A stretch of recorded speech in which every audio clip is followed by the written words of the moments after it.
The rules for leap day are not as simple as adding February 29th every 4 years. If we added a leap day every 4 years with no exceptions, the calendar would start shifting forward over time. This is because a year is actually 365.2422 days, the length of time it takes for the Earth to rotate once around the Sun. Adding a leap day every 4 years gives 365.25 days in a 4-year period. But if you notice, that leaves a difference of 0.0078 days, or about 11 minutes and 14 seconds. A few minutes starts to add up over a 100-year time span.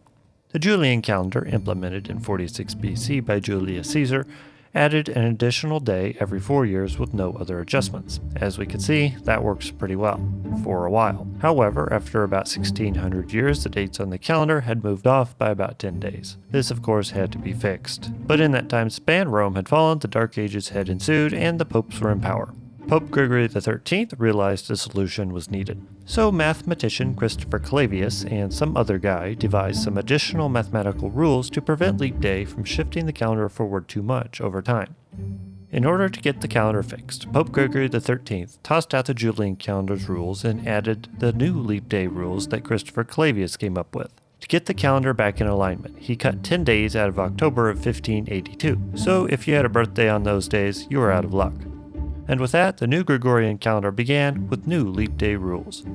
Rule number 1. Leap day occurs every 4th year, but on years ending in 2 zeros at the turn of each century, leap day will be skipped. That means the years 1700, 1800, and 1900 all did not have leap days. The next time leap day will be skipped will be the year 2100. This is because in a 100-year period, adding a leap day every 4 years adds almost one extra day to the calendar.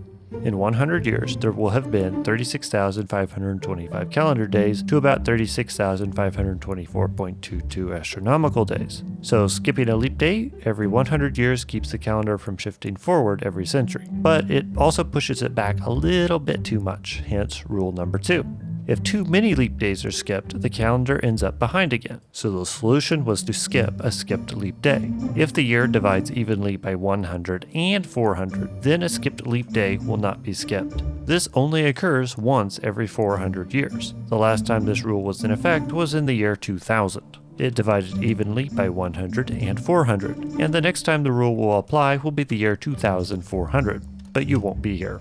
So add February 29th to the calendar every 4 years, but skip it each century year. But not if the century year can be divided by 100 and 400. And with that, the calendar won't be off again by a whole day for the next 3,333 years, or the year 5,357.